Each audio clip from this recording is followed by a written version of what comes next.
हारा है प्यारा है लेकिन ये मेरे दिल का भोसरी वाला है। तो स्वागत है आपका हमारे इस नए वीडियो में, और इस वीडियो में मैं रोस्ट करने वाला हूँ हनी सिंह के बड़े बेटे बादशाह को। उसमें मेरा रैप है इंग्लिश में। भाई ये वाला रैप कुछ इससे नहीं मिल रहा। भाई सिर्फ 19-20 का फर्क है, बाकी दो जिस्म जान एक है। और एक बार रणवीर का फेस तो देखो, सोच रहा है कि अबे किसको बुला लिया अपने पॉडकास्ट में, इससे अच्छा किसी बकरे को बुला लेते तो इस बकरे से अच्छा गाना गाता, ताकि मुझे और मेरी ऑडियंस को समझ में तो आती। हक दिया भाई हक दिया, मेरे पॉडकास्ट पे हक दिया। ये कूनी वो कूनी बादशाह भाई अगर आपको हगास लगी है तो जाओ पहले हग आओ, तब तक मैं आपकी दूसरी वीडियो लगा के रोस्ट कर देता हूँ। और आप लोग मेरे चैनल को सब्सक्राइब कर लो, वरना कैमरे के बाहर निकल आऊंगा और हाथ जोड़ के भीख मांगूंगा। कर दो सब्सक्राइब यार। कुछ लिरिक्स लिख के दे देता हूँ, पापा का कमबैक हो जाएगा तुम्हारे का। देखो भाई, पापा तो हमारे पापा हैं, लेकिन ये बात कंफर्म है कि हनी सिंह तुम्हारे पापा हैं। एक पेन और पेपर देना। क्यों बादशाह भाई, अपनी सारी प्रॉपर्टी गरीबों को दान करके संन्यास लेने का प्लान है क्या? और जाते जाते कुछ प्रॉपर्टी मेरे नाम कर देना, बेच के चाइनीज ठोकना है। आप नशा पत्ती नहीं करते हो? नहीं, उस टाइम तक तो सर वो भी नहीं करता। हाँ, दारू वारू पीता था, एक बारी मुझे भी पिलाई थी जबरदस्ती। पता नहीं सर क्या ड्रिंक बनाई थी, उसको शौक बड़ा था ऐसे ना कुछ एक्सपेरिमेंट करना। सौंफ डाल दी, ये डाल दी। उसको लगता है मैं बहुत चुप रहता हूँ, तो उसने मुझे पिलाई के, तो उसको लगा कि पिलाऊंगा तो कुछ बोलेगा। मैं सो गया। तो भाई इससे यह साबित होता है कि आज से 10 साल पहले हनी सिंह दारू पी के गाना बनाते थे और ये दारू पी के सोते थे। और जब 10 साल बाद सो के उठे तो अपने पापा हनी सिंह से प्रॉपर्टी के लिए झगड़ा करने लगे और कहने लगे ये गाना मैंने लिखा, वो गाना मैंने लिखा। लेकिन इनका कमबैक नहीं हो रहा। और जब बात आ जाए वॉल्यूम 1 की, तब कहते हैं मैंने नहीं लिखा, सब साले दारू पी के लिखे हैं, पर इसका क्रेडिट कोई नहीं ले रहा। प्यार ने मेंशन किया माफिया मुंडी ना, यादें ताज़ा हो गई भाई, पूरा ताज़ा ही हो गई। मैं, रफ्तार, इक्का, हनी भाई इन सब की लार टपक रही है हनी सिंह के साथ एक एल्बम करने के लिए। सही बात है। पर हनी सिंह अपने अगल बगल छोड़ो, हनी सिंह के जूतों के नीचे भी नहीं दिख रहे। लेकिन बादशाह भाई की ये वाली लाइन ने दिल खुश कर दिया। हनी भाई हनी भाई, वाह। अब तुम उन्हें हनी भाई कहो या हनी पापा, वो तुम्हारे साथ काम नहीं करने वाले। अपने अम्मा के पास जाओ, शायद मान भी जाए तुम्हारे पापा हनी सिंह। इनसे गेम क्रैक ही नहीं हो रहा कुछ लोगों का। कम किसका नहीं हो रहा? मजा आया ना? मजा आया? अबे भाई पागल वागल हो गया है क्या?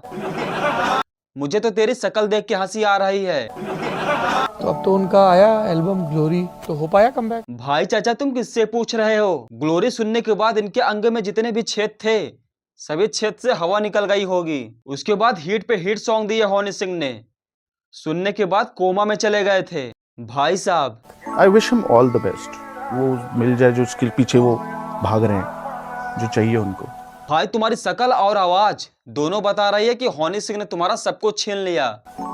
अब ये जो बातें कर रहे हैं, मैं काफी बातें सीरियसली ले नहीं रहा हूँ। भाई तुम्हारी ये झूठी हंसी देख करके मुझे हंसी आ रही है। इतना कुछ होने के बाद कैसे कर लेते हो ये सब? शास्त्रों में ऐसे ही डिस करना कहा गया है क्या, जो आपने अभी अभी किया? मैंने डिस किया लगा तो कर दिया। भाई कितनी बार हंसाओगे? तुम्हारा ये चेहरा देख करके मुझे तुम्हारी दर्द दिख रहा है कि हनी सिंह ने तुम्हारा एकदम नमक और मिर्च लगा के मारा है। हनी सिंह ने कहा उसे जो भी लगा हो कि मैंने उससे गानों क्रेडिट लिया। मान लो कि उसने मेरा गाना ब्राउन रंग लिखा था, तो मेरे पास तो करियर के सिर्फ 2 साल थे, उसके बाद तो 7-8 साल थे। वो अपने लिए क्यों नहीं लिख पाया ब्राउन रंग? लिख तो दिया ब्राउन रंग अपने लिए। ऐसे गाने नहीं लिखे तो सर, अच्छे गाने तो लिखे मैंने। झूठ पे झूठ बोले जा रहे हो, लेकिन सच तुम्हारे चेहरे पर झलक रहा है कि ब्राउन रंग सिंगल है, वो भी हनी सिंह का। और मुझे घमंड तो इस बात का है कि मैं बादशाह का गाना ही नहीं सुनता, क्योंकि अभी बादशाह के पापा जिंदा है पृथ्वी लोक पर। इनको कोई मंगल ग्रह भेजो, क्योंकि इनका गाना सिर्फ MC स्टैंड ही सुन सकता है। लीजिए, आपके पास एक कॉल आता है हनी सिंह की तरफ से, और वो कहते हैं कि हम दोनों बैठ के गाना बनाते हैं, तो क्या आपकी तरफ से हाँ होगी कि ना? भाई ऐसा सवाल तुम लोग पूछ ही क्यों रहे हो जो सपने में भी पूरा नहीं हो सकता? भाई हनी सिंह अपने बच्चों की बेइज्जती भी बड़े प्यार से करते हैं।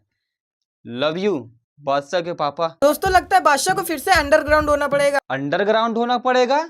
अबे भाई वो अंडरग्राउंड हो चुके हैं, तुम्हें बोलने की जरूरत नहीं है। क्योंकि हनी बाजी के एक फैन ने बादशाह की बहुत ही खतरनाक बेइज्जती कर दी है, वो भी चप्पल मारकर, जिसको आप लोग भी देखो।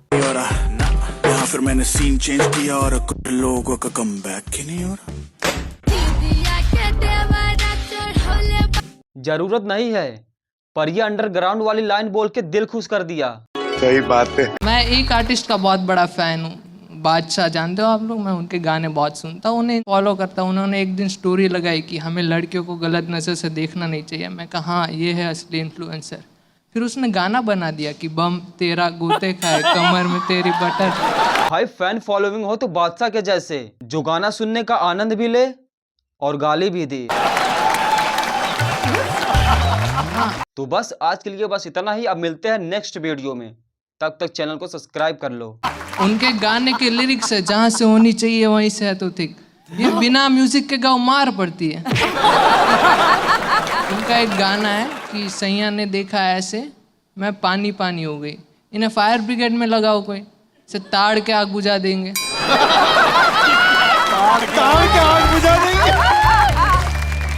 पर पहले के पुराने गाने क्या बढ़िया होते थे। सही बात है, पुराने ज़माने के। मैंने एक गाना सुना है, बोलता है कि जिसकी भी मोटी उसका भी बड़ा नाम है, बिस्तर पे लिटा दो गद्दे का क्या काम है। आप सोचो आपके घर मेहमान आए हो।